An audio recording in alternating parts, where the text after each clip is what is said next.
Imagine creepy creatures growing inside human body. Just as it would be for a similar creature caught unawares within the confines of the eyeball.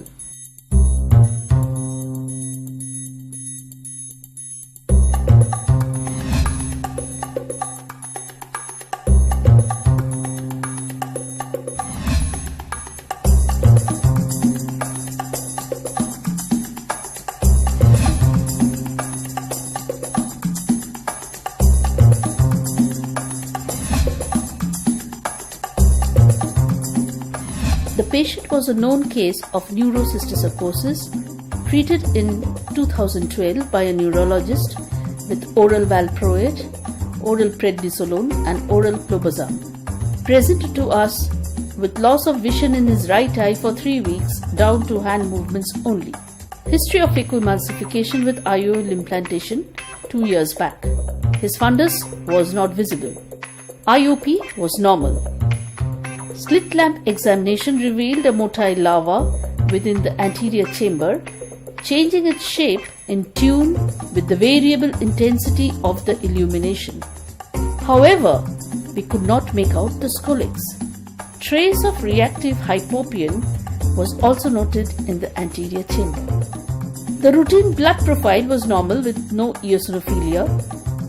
USG B scan showed layered PVD suggestive of intense inflammation in the posterior segment.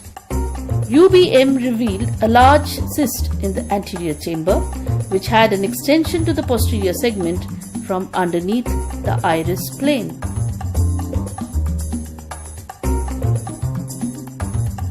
Anterior chamber OCT revealed a cystic mass with corneal touch at some places.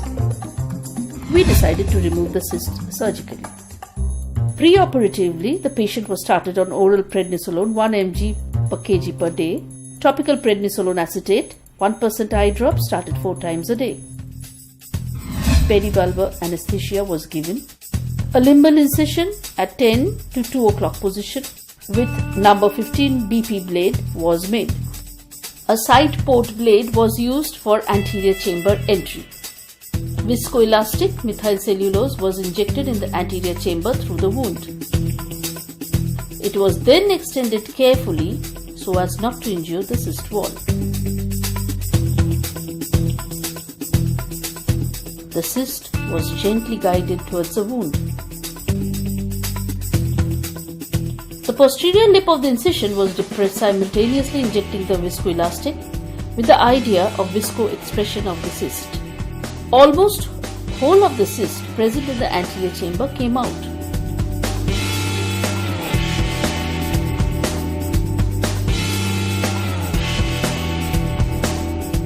At this point of time, we were very tensed. The posterior extension seemed relentless. The chances of rupture was increasing, as we did not know up to what extent the larva went into the posterior segment. We could not even go through the posterior route at this point of time. We tried to remove it with utmost care and patience. At last, the scolex and the whole of larva came out, and it was undoubtedly one of the largest cysticercosis larvae removed through the anterior chamber.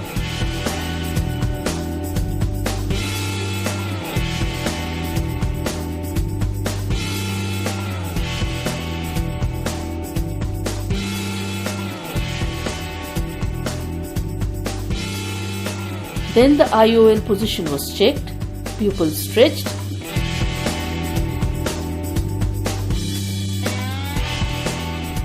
exudates washed off from the anterior chamber,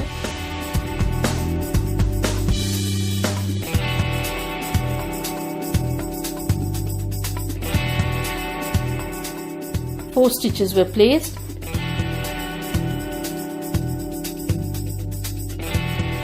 Subconjunctival injection of dexamethasone was given. On gross examination, the larva appeared to be a tubular, translucent white in appearance and measured 26.5 mm. The specimen was sent for histopathological study. After 1 week, the inflammation had subsided quite a lot. Visual acuity improved to 3/60. After that, the patient was lost to follow-up. Histopathologically, the specimen demonstrated a scolex and a membranous cyst wall, thus confirming it was a cyst of Cysticercosis cellulosae. Cysticercosis is the infection of the human being by the larval form of Taenia solium. The human infection is acquired either by drinking contaminated water or eating improper cooked pork or vegetables infested with eggs of the worm.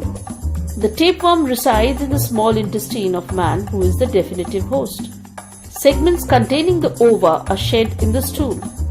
The eggs are ingested by the swines, who act as intermediate host. Upon ingestion, the capsule of the egg, digested by gastric juices of the boar, and the oncosphere comes out, which is deposited in the muscles. It passes into larval or cysticercus stage. By chance, man can be the intermediate host. The metacystoid form of Taenia solium or the Cysticercus cellulosae can produce intense inflammation or obstructive and compressive symptoms in surrounding structures and cavities. This was one such incidence, and perhaps the only incidence of removal of such a huge Cysticercus cellulosae larva from the eye. Thank you so much.